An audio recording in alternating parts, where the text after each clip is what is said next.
Começa agora pela TV Novo Tempo mais um programa Evidências na busca de fatos que comprovem a veracidade histórica da Bíblia Sagrada. Na sequência do nosso estudo de Daniel, hoje vamos chegar ao capítulo 8, com uma das mais importantes profecias de todo o livro. Portanto, não sai daí porque Evidências já está no ar.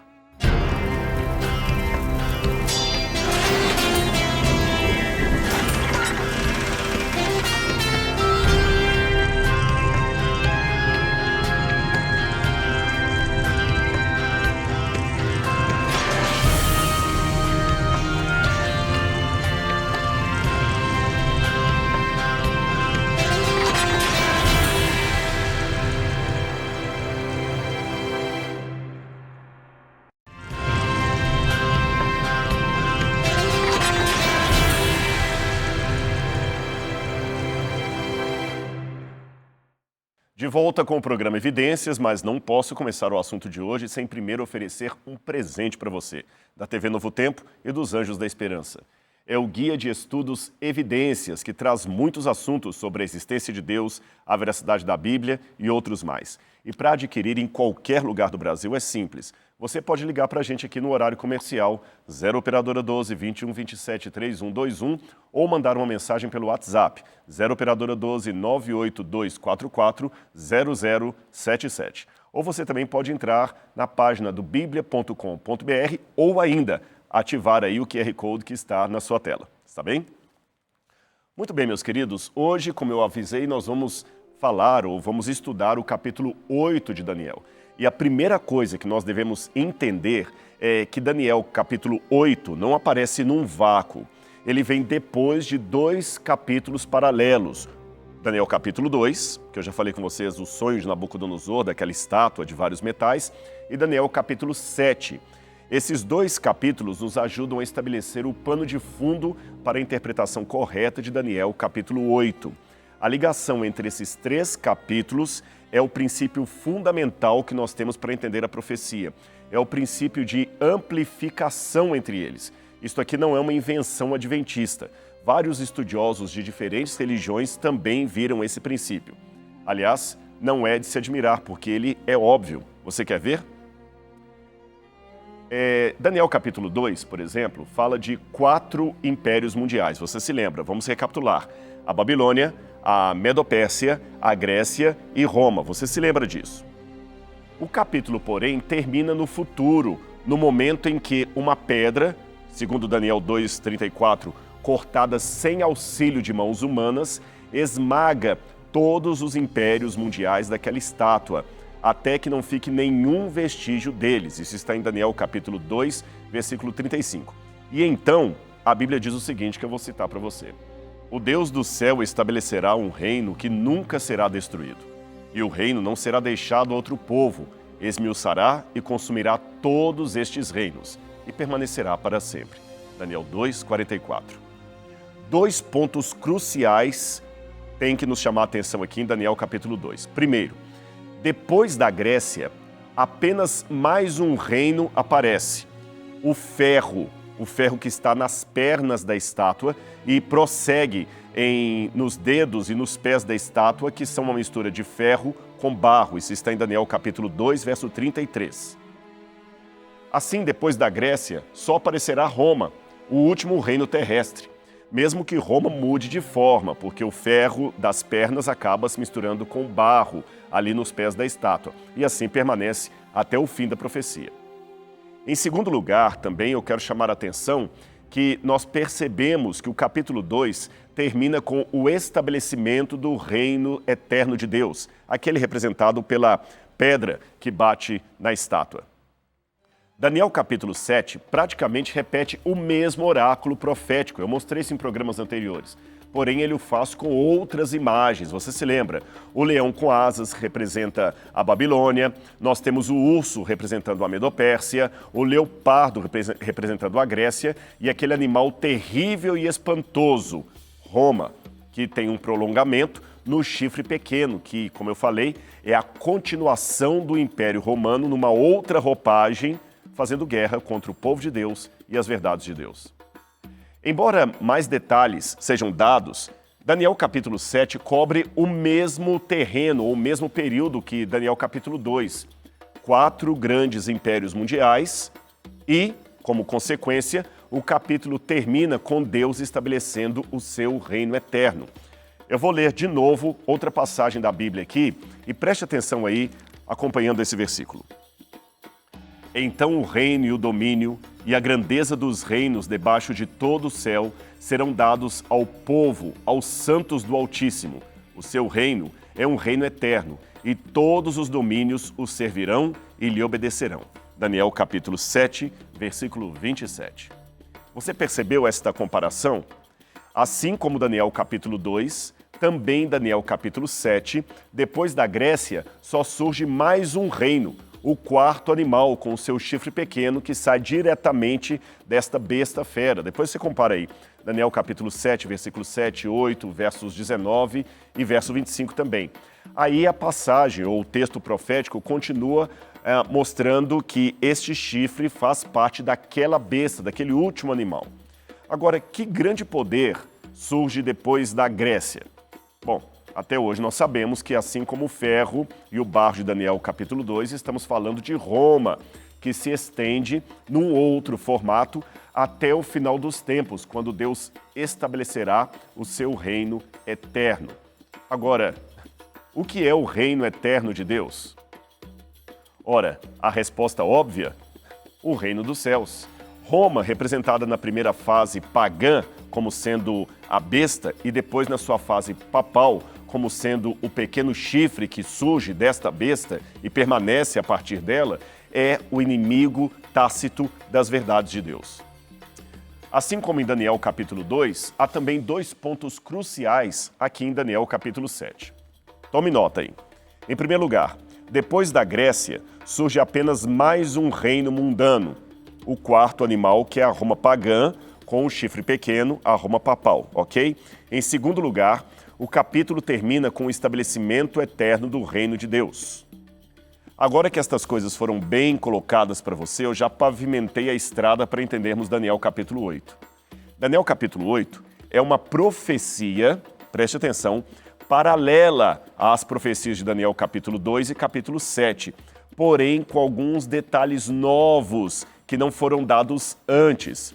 Talvez a maior diferença ou a maior adição que o capítulo 8 teria seria o fato de, em vez de tratar de 4 reinos terrestres, ele fala apenas de 3 reinos, sendo excluída a Babilônia.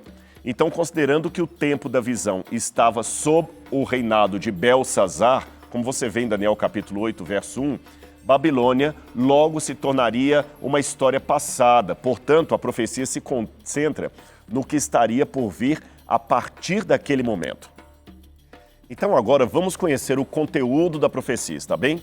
Assim como em Daniel capítulo 2 e capítulo 7, o capítulo 8 também apresenta uma outra visão da ascensão e queda de impérios mundiais, embora, como eu falei, com um simbolismo diferente. Aqui vão aparecer 2 animais. Em primeiro lugar, um carneiro, que você até vê aqui, eu coloquei um modelo aqui para você ter uma ideia, e depois um bode, que também tem um chifre misterioso.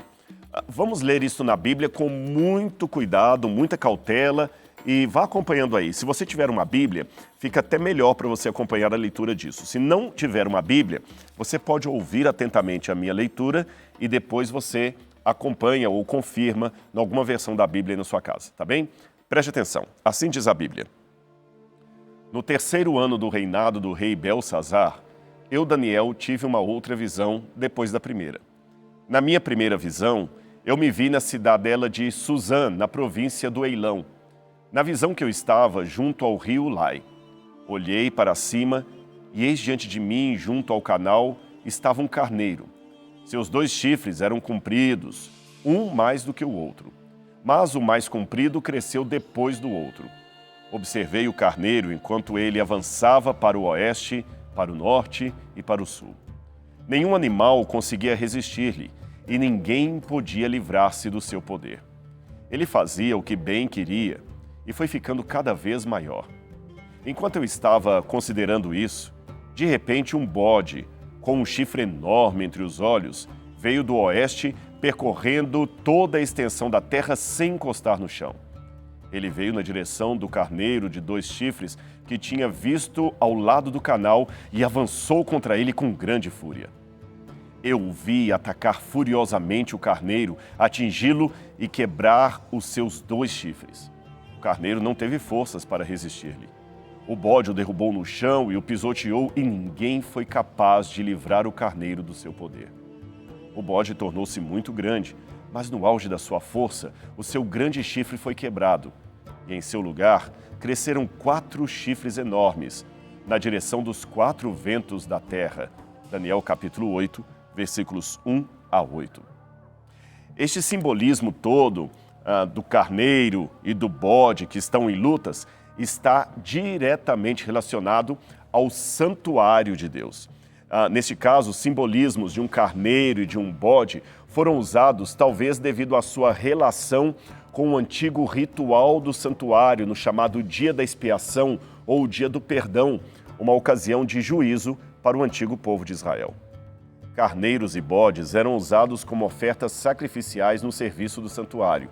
Contudo, somente no dia da expiação é que os 2 são mencionados juntos. Por isso, esses 2 animais provavelmente foram escolhidos intencionalmente pelo Espírito de Deus para aparecerem como simbolismo nesta profecia de Daniel. Quem sabe, para lembrar o antigo dia da expiação, que para mim é o foco principal desta visão.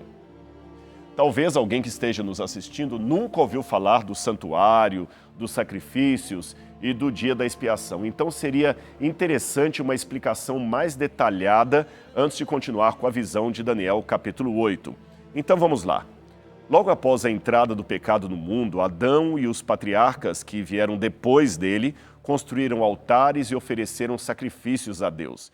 Várias passagens do Gênesis dizem isso. Você pode encontrar em Gênesis capítulo 8, verso 20, Gênesis 12, verso 7, também o verso 8, Gênesis 13, 18 e no Novo Testamento, Hebreus capítulo 11, versículo 4. Tempos depois, Deus mostrou a Moisés o verdadeiro santuário celestial que serviria de modelo para o santuário que seria construído no deserto, como sendo o lugar da habitação de Deus. E farão um santuário para mim, e eu habitarei no meio deles. Façam tudo como eu lhe mostrar, conforme o modelo do tabernáculo e de cada utensílio. Tenha o cuidado de fazê-lo segundo o modelo que lhe foi mostrado no monte. Êxodo 25, 8, 9 e 40. O santuário realmente era muito importante para o povo de Israel. Esse modelo que nós temos aqui não mostra um pátio externo que ele possuía, mas você pode imaginar de casa. Havia um pátio aqui exterior, em forma retangular, com uma cortina que separava o povo que ficava lá e os levitas trabalhando no lado interno, aqui no pátio, tá bom? Quando eu digo interno, eu digo em relação ao povo de Israel, mas ele era externo em relação ao prédio ou ao tabernáculo propriamente dito. E o tabernáculo possuía 2 compartimentos internos. O primeiro era chamado Lugar Santo e o segundo era chamado Lugar Santíssimo. No primeiro compartimento era onde o sacerdote fazia o trabalho diário ou levita. Aliás, eu vou fazer uma coisa para ficar mais fácil para vocês. Eu vou acompanhar isso aqui com a Bíblia e você vai ver passo a passo como isto era realizado nos tempos do Antigo Testamento e, de igual forma, como isto simbolizava a vinda de Cristo, a vinda do Messias, conforme a interpretação do Novo Testamento. Então, eu vou pegar a minha Bíblia aqui e vou ler algumas passagens para você. Eu vou pegar a Bíblia para ficar bem didático e vou voltar lá para a maquete e nós vamos acompanhando o texto bíblico. E mais uma vez eu insisto, se você tiver uma Bíblia com você aí, acompanhe a explicação com o seu exemplar da Palavra de Deus. Se você não tiver condição de estar com uma Bíblia agora, você pode estar assistindo esse programa através do YouTube. Então vá prestando atenção na leitura dos textos, está bem? Então eu quero começar aqui, já que eu falei dessa parte aqui do santuário, vamos ver a interpretação que é dada no Novo Testamento. Eu vou ler para vocês agora Hebreus capítulo 9, versículo 6. Preste atenção. Ora, depois que foram feitos todos esses preparativos, os sacerdotes entram continuamente no primeiro tabernáculo para realizar os serviços sagrados. Aqui, quando o autor de Hebreus fala os sacerdotes entram diariamente, era aquele serviço contínuo de 2 sacrifícios diários que havia, um pela manhã, outro pela tarde. Então o levita ou sacerdote entrava aqui no primeiro compartimento do santuário, que é chamado de lugar santo, e realizava este serviço. Aqui no lugar santo você tem 3 móveis que se destacam, tá bom? Eu vou mostrar para vocês. O primeiro seria esse aqui, um candelabro com 7 tochas. Esse candelabro era símbolo do Espírito Santo de Deus. Ele era todo feito de ouro maciço. E em frente a ele, você tinha aqui a mesa com 12 pães da presença, os pães da proposição. E aqui, à frente de ambos, você tem um altar de incenso, onde diariamente incensos eram queimados, representando as ações de graças, as orações que o povo oferecia a Deus todos os dias. Agora vamos ler na Bíblia a explicação escriturística de cada um desses pontos que eu mostrei para vocês. Vamos ler Êxodo, capítulo 40, versos 22, 24 e 26. Preste atenção. Pôs também na tenda do encontro um candelabro diante da mesa, ao lado do tabernáculo para o sul. Pôs o altar de ouro na tenda do encontro, diante do véu, e acendeu sobre ele o incenso aromático, segundo o Senhor havia ordenado a Moisés. Eu acho linda essa expressão que a Bíblia usa para se referir ao tabernáculo como sendo a tenda do encontro, o lugar onde Deus diariamente se encontrava com o seu povo. Eu me recordo agora de um filósofo judeu chamado Levinas, Emmanuel Levinas, que fez uma pergunta filosófica muito intrigante. Será que o infinito pode caber num espaço finito? Esta é uma pergunta crucial. E ele mostra que, até matematicamente falando, entre 2 pontos finitos você pode colocar uma infinitude de pontos. Mas em que pese as recomendações ou as ilustrações filosóficas que Levinas utiliza, na Bíblia, o que aparenta ser um paradoxo se transforma numa realidade. Porque o Deus Todo-Poderoso, imenso, infinito, sem fim, acabou cabendo num espaço finito que é o santuário. Mesmo que, de acordo com a Bíblia Sagrada, o Senhor não habita em santuário feito por mãos humanas. Se ele não habita em santuário é porque não existe um espaço que possa comportar o tamanho de Deus. Contudo, de maneira amorosa e misericordiosa, ele terminou cabendo no santuário. Na continuação da nossa explicação, nós temos o segundo cômodo aqui do tabernáculo, que era o lugar chamado Santíssimo. Ele está aqui atrás. No lugar Santíssimo você tem a Arca da Aliança, onde você podia ter dentro dessa arca os 10 mandamentos de Deus, além da vara de Arão, que floresceu, e também um pouco do maná que Deus deu ao povo no deserto. Eu vou abrir aqui a Arca da Aliança para que você possa ver. Eu vou tirá-la aqui do santuário. Vou mostrar aqui na câmera e vocês vão poder ver como ela seria por dentro. Originalmente, a arca tinha justamente esse formato aqui. Você percebe que você tem 2 anjos, 2 querubins. Eles tinham as suas asas encostadas umas nas outras, a ponta das asas, e eles estavam provavelmente com a cabeça para baixo. Nós não temos muitos detalhes a respeito da feitura desses anjos. Apenas sabemos que era uma arca feita de madeira de acácia, recoberta de ouro, e que dentro dela era possível você encontrar esses elementos sagrados que eu mencionei para você. E eu vou virar aqui e a câmera vai poder pegar em casa e você vai ver os elementos sagrados que nós teríamos dentro da Arca da Aliança. Quais seriam eles? Nós temos aqui os 10 mandamentos, tá vendo? As tábuas da lei, a vara de Arão, que floresceu quando Deus indicou que ele deveria ser o levita, o sumo sacerdote, juntamente com seus filhos, e um pouco do maná que Deus deu ao povo no deserto. Agora, o curioso é que esta Arca da Aliança, tão famosa, já se tornou até peça de filme como Indiana Jones, Em Busca da Arca Sagrada, era a representação tácita do trono de Deus, da glória de Deus. Agora perceba que junto à glória de Deus está a tábua, ou as tábuas dos 10 mandamentos. Por quê? Os mandamentos de Deus são a expressão do seu caráter. Um Deus justo, leal, que oferece as suas leis que devem ser cumpridas e observadas. Agora, o curioso é que se alguém, no caso o sumo sacerdote, olhasse para a arca, ele não veria, em primeiro lugar, os 10 mandamentos. Eles ficavam dentro da arca. O que ele via?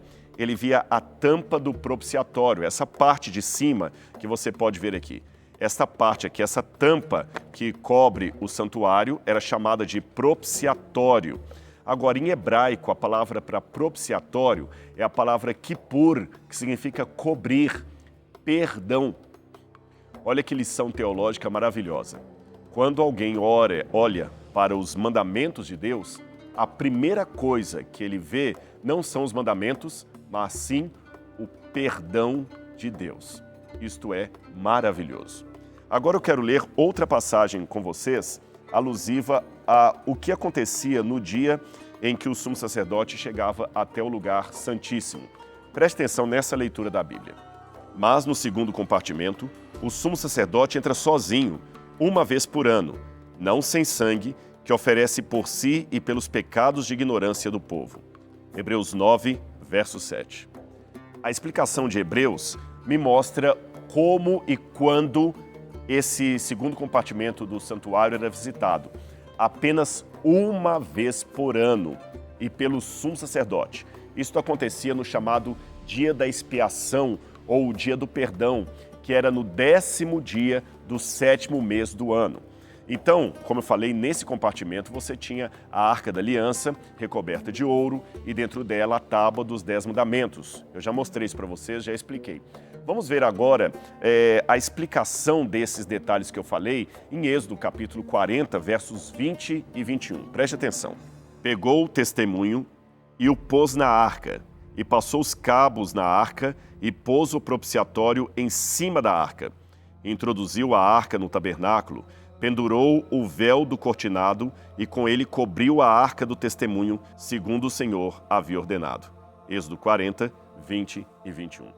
Então, como você vê, havia uma separação, um véu, uma cortina que separava o lugar santo do lugar santíssimo. Repetindo, aqui no lugar santo havia um serviço diário. Todos os dias o sacerdote tomava da mão das pessoas a oferta pelo sacrifício, degolava o animal, queimava a sua carne aqui no altar de sacrifício. Os levitas se lavavam na pia aqui de bronze que havia e levavam para dentro do santuário todos os dias o sangue do sacrifício. Isto no primeiro compartimento, no lugar santo. E uma vez por ano eles entravam no lugar santíssimo. E já que eu mencionei o pátio, eu quero novamente repetir os elementos que aqui estavam. Você tinha à frente do lugar santo, ficava o altar de sacrifícios, que eu já mostrei para você, e a pia de bronze, onde os levitas se lavavam todos os dias para entrar dentro do santuário. Esses elementos todos aqui apontavam para a vinda de Jesus. Você não pode esquecer disso. O que Deus fez ao mandar o povo construir um santuário foi, entre outras coisas, mostrar-lhes o evangelho por antecipação através de imagens, através de uma atuação lúdica em que o povo do deserto pudesse antever a vinda de um Messias e de um Salvador, tá certo? Lembrando também que eu falei com vocês que o santuário era móvel e todo cercado e que a sua construção fora aprovada por Deus. Isso é muito importante. É por isso que você vê nas miniaturas que nós temos aqui, sempre o santuário tinha algumas alças, porque ele era montado e desmontado e transportado. Enquanto o povo caminhava pelo deserto, o santuário caminhava com eles e, por tabela, Deus também caminhava com o seu povo. Desse modo, os cordeiros que eram sacrificados diariamente ali representavam Jesus, que no futuro haveria de morrer na cruz pelos pecados da humanidade. É por isso que os padres, quando celebram a missa, recitam um trecho do Evangelho que diz: "Eis o Cordeiro de Deus que tira o pecado do mundo." Quem disse originalmente isso foi João Batista. Veja o que está no quarto evangelho. Eu vou ler para você o que está no evangelho de João, falando sobre João Batista. Preste atenção. João viu Jesus aproximar-se dele e disse: Eis o Cordeiro de Deus que tira o pecado do mundo. Dele é que eu disse: depois de mim, vem um homem que passou à minha frente, porque existia antes de mim. Também eu não o conhecia, mas se eu vim batizar com água, foi para que ele fosse manifesto a Israel. João capítulo 1, verso 29. Como eu falei então, praticamente tudo no santuário apontava para o futuro Messias. E além do Cordeiro, havia o sacerdote e o sumo sacerdote, que também representavam Jesus em suas respectivas funções. Uma coisa que me chama a atenção também aqui no santuário é que a disposição dos móveis imita justamente o formato de uma cruz. Coincidência ou providência divina? Não sei, mas uma coisa eu posso afirmar para você. Cada detalhe ali apontava para a vinda maravilhosa de Cristo como o nosso Salvador, como o nosso mediador, como o nosso Messias.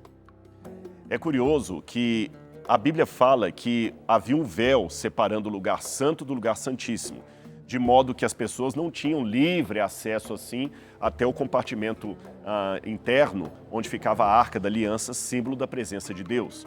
Isso significava que a presença de Deus ainda era uma coisa velada. Agora, quando Jesus vai morrer na cruz do Calvário, a Bíblia fala que o véu que estava no santuário, desta vez em forma de templo, ali na cidade de Jerusalém, foi rasgado de alto a baixo. E este fato do véu ser rasgado, não por ação humana, mas por intervenção divina, tem dois significados. O primeiro deles, que Deus estava rasgando as suas vestes pela dor da perda do seu filho. Você sabe, no Antigo Oriente Médio, quando alguém estava em profunda dor, em luto ou depressão por uma coisa triste, ele rasgava as suas vestes. Então, o rasgar do véu no santuário era como se o próprio Deus estivesse rasgando as suas vestes pela morte em agonia de seu filho na cruz do Calvário. A segunda razão é que agora o nosso segmento, a nossa sequência está franqueada até a presença de Deus. Por quê? Por causa do sangue do Cordeiro derramado na cruz do Calvário. O programa Evidências de hoje vai ficando por aqui, mas semana que vem eu quero contar mais coisas sobre o ritual do santuário e Daniel capítulo 8. Então não perca o nosso próximo programa. Um grande abraço e até lá!